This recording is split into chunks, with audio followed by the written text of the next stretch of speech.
Well, we want to get things done as quickly as possible. Like, the campaign that will work the best today might not be the best campaign next week. But if clients are delaying, it stops us from being reactive. The stuff that's reactive gets the most views and traction.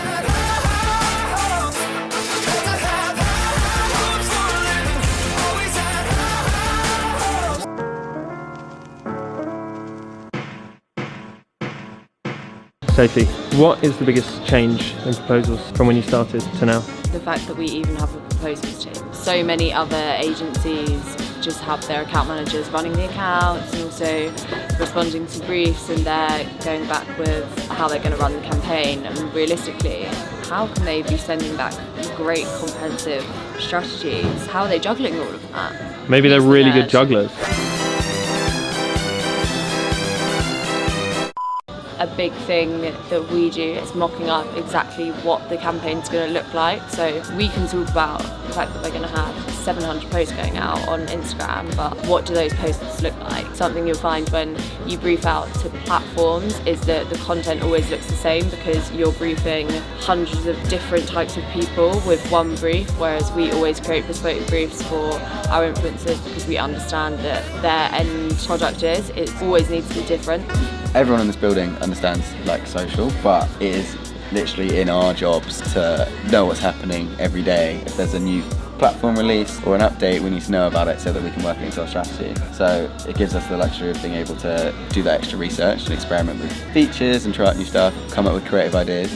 Frankie, what's up with these campaign catch-up meetings? They were going really well before you joined. Obviously, once we scaled the business and we've got 50, 60 campaigns going live at once, it's hard. I don't think any human in the world would be able to know what's going on in all of them. So just to get a kind of status update on all of them, we split them out throughout the week and catch up for 5 minutes on each one. I think it helps the guys present to me what they're working on and how their campaigns are going. But also it means that myself and Dan can come in with any advice if they're struggling on anything. You can sometimes get in your own bubble, and only the people that you're working with have ideas and things. It's good to have other people look at it, dissect what you're doing. I suppose no one wants to admit that they're wrong. It's our job to find wrong things, mate. Fix solutions. So it's not a negative, it's a positive. But we want people to be transparent with their problems because it means we can help. Well, we want to get things done as quickly as possible. Like what we've pitched in that moment, the campaign that will work the best today might not be the best campaign next week. Things like Alex and Glastonbury, that shows how reactive content's so good. So if clients are delaying, it stops us from being reactive. The stuff that's reactive gets the most views and traction. So tell me about the rosé fountain. So, yesterday was really positive. We had a day with Campo, influencers going down to the rosé fountain in South Bank. We had some Faces pages down as well. Faces pages are accounts that are more so based on perhaps a location or are for a particular community or group. So it's not an individual? They're not associated to an individual, yeah. What's the benefit of having Faces pages? I think it means that a lot more of their following can be made up of different people. So for example, this London's Best, they provide content about a wide variety of things. They'd have quite an engaged following then? Yes, because they kind of appeal to everyone. LinkedIn Live then? We're LinkedIn Live today. So what we're doing is, having come back from the senior trip, where we're planning kind of the next quarter, really gone full tilt with the content over the last 6 months. Yes, we have. We obviously did LinkedIn Live in Cam, did LinkedIn Live when we came back now with this kind of Friday show. But I think there's some things that we want to change, and we're kind of taking a step back a bit on that day, so we can have a bit of a planning day for a couple of weeks. I'm really focused on what we want to do going forward. Don't worry, the vlog's not stopping. We'll keep doing the vlog, but we just want to buy ourselves a bit of time in order to work out exactly what formats we do, how we're going to get it out to people. If you've got any ideas of the things that you think we could do on a Friday to fill that vlogless void, then that would be great. Please drop it in the comments or message me or Aaron on LinkedIn or even Matt behind the camera. And also any other ideas you've got in terms of us creating content, and let us know. We're trying to really amp up the content in the next couple of weeks, but we really want to make sure we get it right.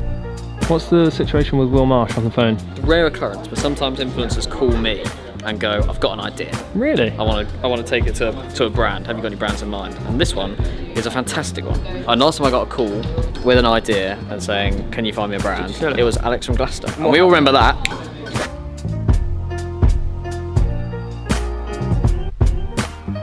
Does this mean that if we put this on the vlog, then lots of influencers will then somehow get your telephone number I'll put it online, and start contacting you. And they've got some great ideas. The best thing is when you've got a great idea and you've got a kind of brand in mind, and then we might have a brand that we can pair it with. It's an opportunity in the football space with one of the biggest football influencers in the UK. You want to talk about football every weekend, be relevant. It's a match made in heaven.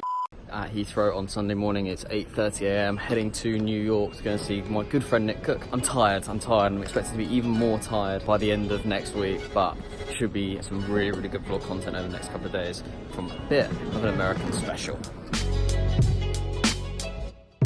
Right, sat down, I'm comfortable. It's cold in here, the cabin is incredibly cold. I've looked at the menu, obviously, beef short rib, really interesting me for lunch. But yeah, looking forward to it. See Nick Cook in about 8 hours, go out for some dinner tonight, and then straight into work tomorrow morning at 9 o'clock. We'll see you tomorrow. I'm going to try and get some sleep. Thank you so much for watching today's vlog. Like, subscribe and comment below anything you want to see in the next few vlogs, and hopefully we'll see you tomorrow.